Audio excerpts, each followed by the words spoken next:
Le paradis, chant 20e. Au moment où celui qui fait chez nous le jour descend sur l'horizon quittant notre hémisphère et meurt de toutes parts la lumière du jour, le ciel qui prend de lui sa lumière première devient resplendissant bientôt et tout à coup, grâce aux nombreux flambeaux que l'on répète quand. C'est cet aspect du ciel qui me vint à l'esprit quand l'emblème du monde et ceux qui le mènent mit fin à son discours, fermant son bec béni, car presque au même instant, de tous ces vifs éclats devenus plus brillantes, s'élevèrent des chants qui se sont envolés de ma faible mémoire.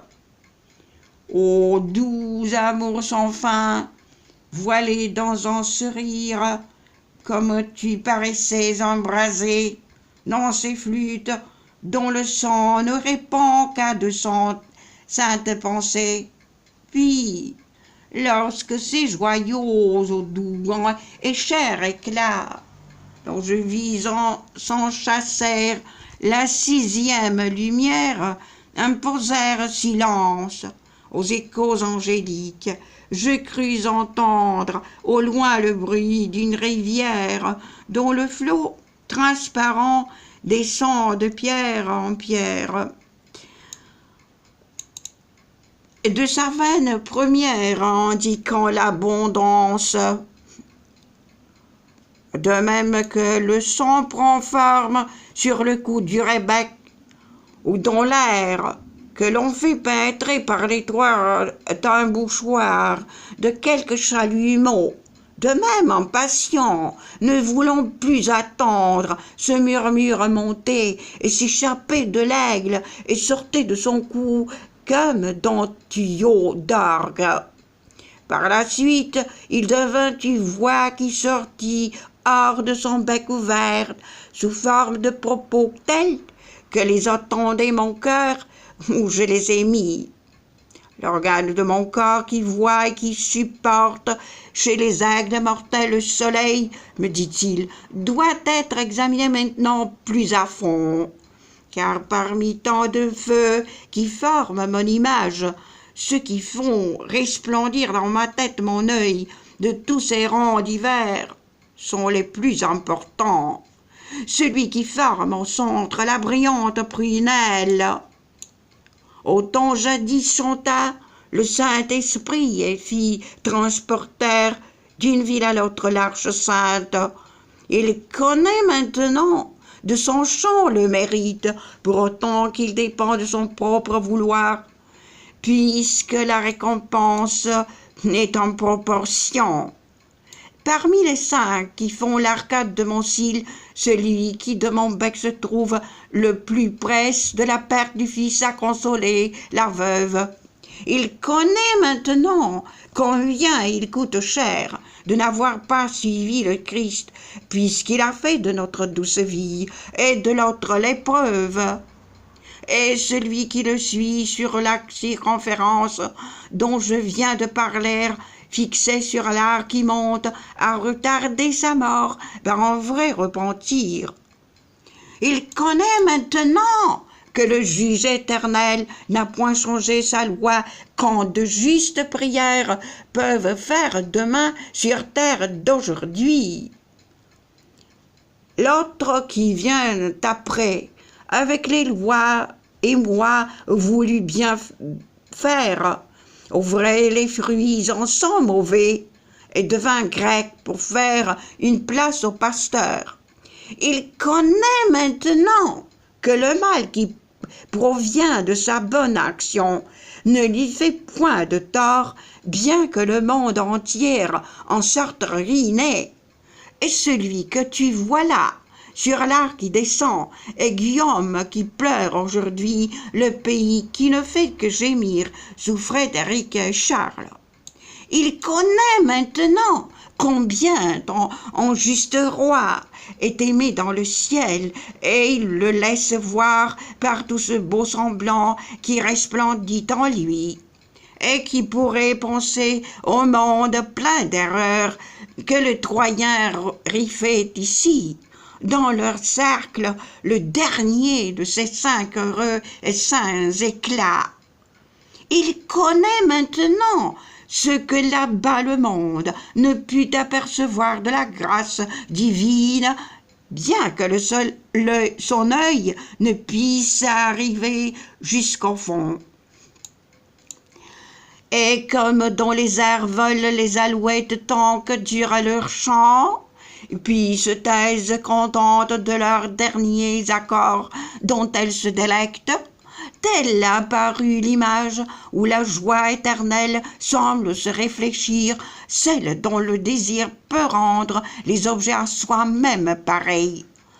Comme j'étais alors, par rapport à mon doute, même qu'en cristal pour la couleur qu'il couvre l'esprit, ne put souffrir l'attente et le silence, mais poussa de sa bouche en « Qu'est-ce que tu dis ?» avec toute sa force, de son poids dont je vis comme un grand tourbillon d'éclairs qui s'allumait. Bientôt, tandis que l'œil devenait plus brillant, ce symbole béni se mit à me répondre pour ne pas me laisser en proie à ma surprise. Je vois bien que tu crois les choses que j'ai dites,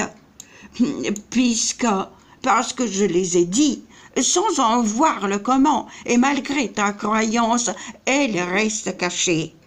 Tu fais comme celui qui connaît une chose par son nom seulement, sans voir sa quiddité, tant que quelqu'un ne vient pour lui faire voir. Regnum celorum peut souffrir la violence d'une vive espérance et d'un amour ardent qui suffit pour gagner la volonté divine. Mais non pas comme un homme abattu par un autre, mais parce qu'elle-même admet d'être vaincue, et vaincue, elle vainc par sa bénignité. Les cils de la première âme, ainsi que la 5e, viennent de tes tonnerres, car tu ne pensais pas les voir orner ainsi la région des anges.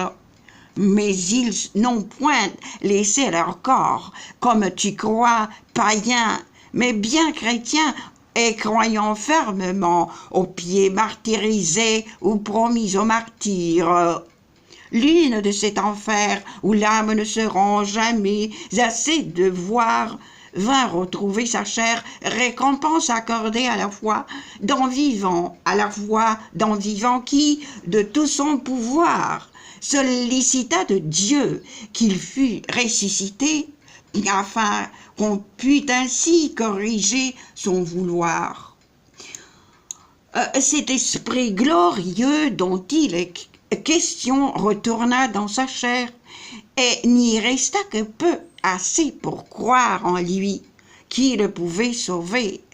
Et sa foi s'embrasa dans les puissantes flammes de l'amour vrai, si fort qu'à sa seconde mort, il méritait déjà de s'unir à nos joies.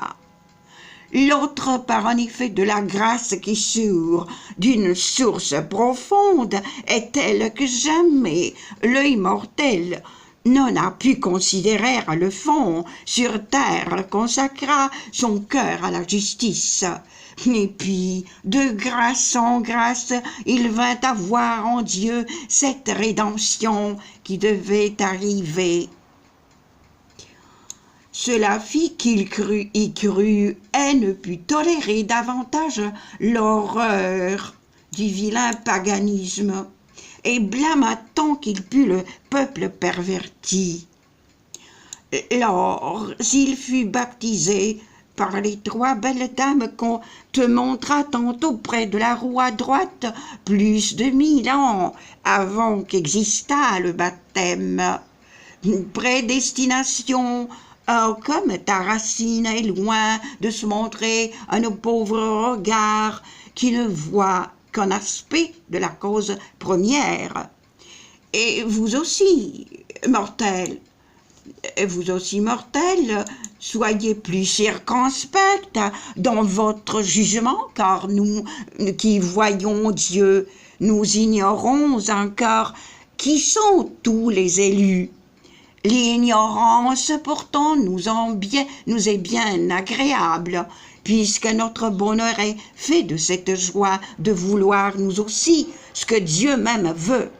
C'est de cette façon que la divine image, afin de rendre clair mon regard empêché, venait de m'apporter le suave remède, et comme un bon joueur de guitare accompagne la voix du bon chanteur du bruissement des cordes en faisant que son chant donne plus d'agrément, ainsi je me souviens que pendant qu'il parlait, j'apercevais la double et heureuse lumière, comme le clignement simultané des yeux, accompagner ces mots de son jeu d'étincelles.